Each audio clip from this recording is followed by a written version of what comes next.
മുഖ്യമന്ത്രി വി.ഡി. സതീശൻ്റെ വിഴിഞ്ഞം തുറമുഖം നിക്ഷേപങ്ങൾ കൊണ്ട് നിറയുകയാണ്. അദാനിയുടെ 27,000 കോടി രൂപയുടെ പദ്ധതിയിലേക്ക് തന്നെ ഓഹരി പങ്കാളിത്തത്തോടെ 13,000 കോടി രൂപയുടെ നിക്ഷേപം നടത്താമെന്നൊരാഗ്രഹവുമായി MSC എന്ന ലോകോത്തര കമ്പനി കടന്നു വന്നത് 49% ഓഹരി വാങ്ങാൻ തീരുമാനിച്ചുകൊണ്ട് തന്നെയാണ്. ഇപ്പോഴിതാ ഇന്ത്യയുടെ സ്വന്തം ബിസിനസ് കമ്പനിയായ ടാറ്റ ഗ്രൂപ്പ് തന്നെ കേരളത്തിൽ കപ്പൽ നിർമ്മാണശാല തുടങ്ങാൻ 10,000 കോടി രൂപ നൽകുകയാണ് സതീശൻ്റെ കയ്യിൽ.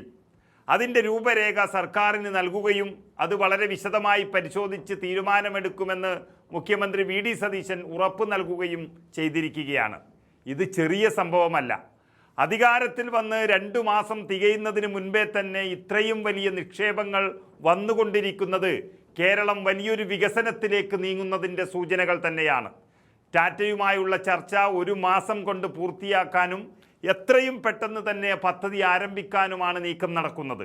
അതായത് നമ്മുടെ രാജ്യത്ത് ഒട്ടനവധി പദ്ധതികൾ ആരംഭിക്കാനും അത് ഈ രാജ്യത്തിൻ്റെ തന്നെ സ്വന്തമാക്കി മാറ്റാനും കഴിഞ്ഞവരാണ് ടാറ്റ ഗ്രൂപ്പ്.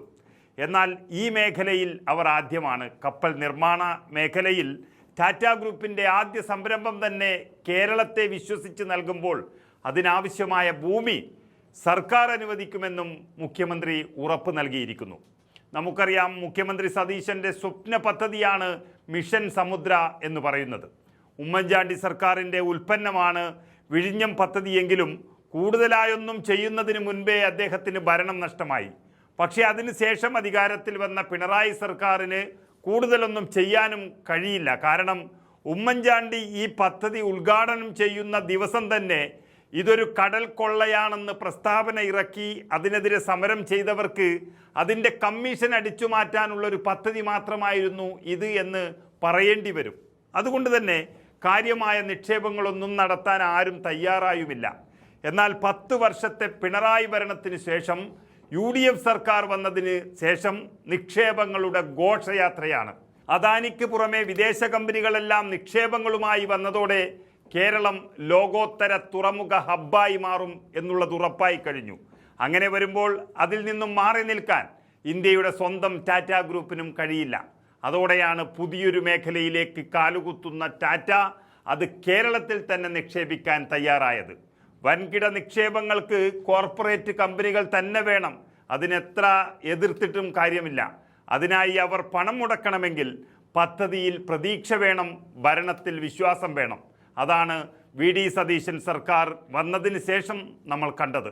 സ്വപ്ന പദ്ധതിയായ മിഷൻ സമുദ്രയുടെ കീഴിൽ എല്ലാ മേഖലയെയും സംയോജിപ്പിച്ച് വൻകിട നിക്ഷേപങ്ങളെ ആകർഷിക്കുന്ന തലത്തിൽ തുറമുഖ വികസനത്തിൻ്റെ സാധ്യതകൾ കൂടി ഉൾപ്പെടുത്തി മുന്നോട്ട് പോകുകയാണ് ഈ സർക്കാരിൻ്റെ ലക്ഷ്യം. വികസനത്തിന് അനുയോജ്യമായ പദ്ധതികൾക്ക് സ്വകാര്യ നിക്ഷേപം ആദ്യം തന്നെ സ്വാഗതം ചെയ്ത സർക്കാരാണ് UDF സർക്കാർ. അതിലെ വിശ്വാസ്യത മനസ്സിലാക്കിയതോടെയാണ് ടാറ്റയുടെ ഇപ്പോഴത്തെ വാഗ്ദാനം. ഏതായാലും സതീശൻ്റെ സ്വപ്ന പദ്ധതിയിൽ നിക്ഷേപം ഒഴുകിയെത്തുകയാണ്. കേരളം സിംഗപ്പൂർ ആക്കുമെന്നത് ആയിരുന്നു വാഗ്ദാനം. പ്രതീക്ഷയിലാണ് മലയാളികൾ.